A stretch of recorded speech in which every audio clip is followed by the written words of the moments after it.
ബഹുമാനപ്പെട്ട വൈദികരെ, കഴിഞ്ഞ വെള്ളിയാഴ്ച ഇടമളയ്ക്കൽ സ്ഥാപനത്തിൽ വെച്ച് തിരുമേനിയുടെ മുറിയിൽ നമ്മൾ ഒരുമിച്ച് സമ്മേളിച്ചപ്പോൾ അവിടെ ആത്യന്തികമായി വന്ന ചില ശുപാർശകൾ ഇടമളയ്ക്കൽ പുസ്തകശാലയുമായി ബന്ധപ്പെട്ടുള്ള കാര്യത്തിലെ അവ്യക്തത നിലനിൽക്കുന്നു.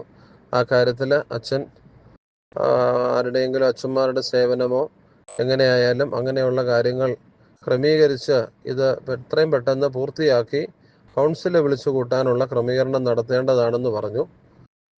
പുസ്തകശാലയുമായി ബന്ധപ്പെട്ടുള്ള ക്രമീകരണങ്ങളിൽ അതിനു മുമ്പും അതിനു ശേഷവും അവിടുത്തെ മാനേജർ അച്ഛനുമായിട്ട് നിരന്തരം ബന്ധപ്പെട്ടുകൊണ്ടിരിക്കുന്നു. എന്നാൽ ബന്ധപ്പെടുന്നതിൻ്റെ ഭാഗമായിട്ട് കഴിഞ്ഞ ദിവസം ചാർട്ടേഡ് അക്കൗണ്ടന്റ് ജേക്കബ് ബേബിയുമായിട്ട് ബന്ധപ്പെട്ട് അവിടുത്തെ കണക്കുകൾ എങ്ങനെയെങ്കിലും സോർട്ട് ഔട്ട് ചെയ്ത് തരണമെന്ന് പറഞ്ഞു. എന്നാൽ അവിടുത്തെ സ്റ്റോക്കുമായി ബന്ധപ്പെട്ട് അദ്ദേഹത്തിന് ഉത്തരവാദിത്വമില്ല, നിങ്ങൾ ഇന്റേണലി അത് അറേഞ്ച് ചെയ്ത് തരേണ്ടതാണ് എന്നുള്ളതാണ് അദ്ദേഹം പറഞ്ഞത്. അതിൻ്റെ വെളിച്ചത്തിൽ ഇന്ന് വരെയും അവിടുത്തെ സ്റ്റോക്ക് എടുക്കാനായിട്ട് അവിടുത്തെ മാനേജർ തയ്യാറായിട്ടില്ല.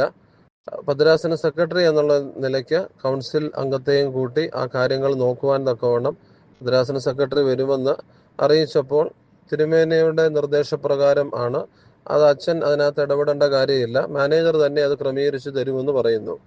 അത് MOCയുടെ പുസ്തകശാല എന്ന് പറയുകയും MOCയുമായി യാതൊരു ബന്ധവും ഇല്ലാത്തതാണെന്ന് അവരുമായിട്ട് അന്വേഷിച്ചപ്പോൾ മനസ്സിലാക്കുവാനും സാധിക്കുന്നു. ഇതിനകത്ത് നിഗൂഢതകൾ എന്തെങ്കിലും ഉണ്ടോ, ഒളിക്കാനും മറയ്ക്കാനും ഉണ്ടോ എന്നുള്ളതിനെക്കുറിച്ച് എനിക്ക് അറിയേണ്ടതുണ്ട്. അതുകൊണ്ട് എൻ്റെയും കൂടെ സാന്നിധ്യത്തിൽ ആ സ്റ്റോക്ക് എടുക്കേണ്ടതാണെന്നുള്ള നിർദ്ദേശം വെച്ചിട്ട് ഇതുവരെയും ആ കാര്യത്തിൽ ഒരു തീരുമാനം ആകാതെ മുമ്പോട്ട് നീങ്ങുകയാണ്.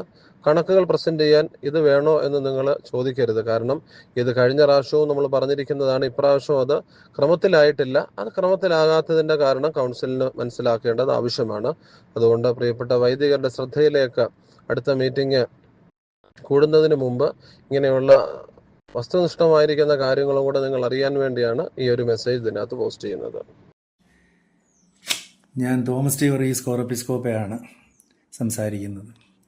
ഇടമുളയ്ക്കൽ VMDM സെൻറ്ററിൻ്റെ പുസ്തകശാലയെ സംബന്ധിച്ച് സത്യത്തിന് നിരക്കാത്ത ചില പരാമർശങ്ങൾ ഭദ്രാസന സെക്രട്ടറി ബഹുമാനപ്പെട്ട കണിയാന്തറ അച്ഛനിൽ നിന്ന് വോയിസ് മെസ്സേജ് വഴി കേൾക്കാനിടയായി.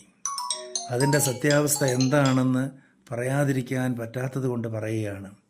26 വർഷം ഒരു ഹൈസ്കൂൾ ഹെഡ്മാസ്റ്ററായി സേവനം ചെയ്യുകയും അനേകം ഓഡിറ്റുകൾ അഭിമുഖീകരിച്ചിട്ടുള്ള ഒരാളെന്ന നിലയിലും പെൻഷൻ പറ്റി 1 മാസത്തിനകം എല്ലാ ആനുകൂല്യങ്ങളും കൈപ്പറ്റിയ ഒരാളാണ് ഞാൻ ഇവിടെ സ്ഥാനമേറ്റിട്ട് ഏതാനും മാസങ്ങളെ ആവുന്നുള്ളൂ.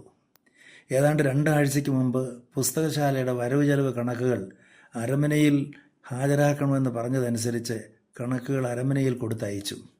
2 ദിവസം കഴിഞ്ഞ് അത് നോക്കാതെ തിരികെ കൊണ്ടുവന്നു. അത് ഓഡിറ്റ് ചെയ്ത് കൊടുക്കണമെന്ന് ആവശ്യപ്പെട്ടതനുസരിച്ച് ജേക്കബ് ബേബി അസോസിയേഷനെ കൊണ്ട് ഓഡിറ്റ് ചെയ്യിച്ച് 21/11/24 3 PM അച്ഛൻ്റെ കയ്യിൽ നേരിട്ട് കൊടുത്തു. അത് കഴിഞ്ഞ് സന്ധ്യയ്ക്ക് എന്നെ വിളിച്ചു പറഞ്ഞു, ഞാനും ചില കൗൺസിൽ അംഗങ്ങളും കൂടി പുസ്തകങ്ങളുടെ സ്റ്റോക്ക് എടുക്കുവാൻ വരുന്നുണ്ട് എന്ന്. ഞാൻ പറഞ്ഞു, ഇനി രാത്രിയിൽ എനിക്ക് വരാൻ ബുദ്ധിമുട്ടുണ്ട്, നാളെ ഞാൻ സ്റ്റോക്ക് എടുത്ത് അയച്ചു തരാമെന്ന് പറഞ്ഞു. അതല്ല, ഇപ്പോൾ തന്നെ വേണമെന്ന് പറഞ്ഞപ്പോൾ എൻ്റെ അപ്പോയിൻമെൻറ്റിങ് അതോറിറ്റി ഇടവമിത്ര പോലത്തെ ആണെന്നും അദ്ദേഹത്തോട് ചോദിച്ചിട്ട് ഞാൻ വിളിക്കാമെന്നും പറഞ്ഞു. അത് കഴിഞ്ഞ് ഞാൻ വിളിച്ചിട്ട് അദ്ദേഹം ഫോൺ എടുത്തില്ല. എനിക്ക് ശമ്പളം തരുന്നത് ഭദ്രാസന സെക്രട്ടറി ആണെന്നറിയാമോ, അതുകൊണ്ട് അദ്ദേഹം പറയുന്നത് ഞാൻ കേൾക്കണമെന്ന ഒരു ഭീഷണി സ്വരമാണ് പിന്നെ കേട്ടത്. അദ്ദേഹം മനസ്സിലാക്കേണ്ടത്, ഞാൻ അനേക പള്ളികളിൽ വികാരിയായും ഒരു ഗസറ്റഡ് ഓഫീസറായും പ്രവർത്തിച്ച് റിട്ടയർ ചെയ്ത ആളാണ്. ഞാൻ ഈ 7500 രൂപ ശമ്പളം നോക്കിയല്ല ഇവിടെ സേവനം ചെയ്യുന്നത് എന്ന് അദ്ദേഹം മനസ്സിലാക്കണം. ഞായറാഴ്ച മറ്റെങ്ങും പോകാതെ നമ്മുടെ സെൻറ്റർ വികസിപ്പിക്കണം എന്ന് വിചാരിച്ച് മറ്റെല്ലാം മറന്ന് എല്ലാ ആഴ്ചയിലും ഇവിടെ വിശുദ്ധ കുർബാന അർപ്പിച്ചു വരുന്നു. എനിക്ക് ശാരീരികമായ അല്പം ബുദ്ധിമുട്ടുള്ളതിനാൽ പടി കയറി ഉടനെ സ്റ്റോക്ക് എടുക്കുവാൻ കഴിഞ്ഞില്ല. എന്നാൽ ഇന്ന് കംപ്ലീറ്റ് സ്റ്റോക്ക് എടുത്ത് അദ്ദേഹത്തിൻ്റെ വാട്സപ്പിൽ ഇട്ടുകൊടുത്തിട്ടുണ്ട്. ഇതിലെ നിഗൂഢത ഇനി അദ്ദേഹം കണ്ടുപിടിക്കട്ടെ. എന്നെ തിരുമേനി ഒരു വിശ്വാസത്തിന്മേലാണ് ഇവിടെ ആക്കിയത്.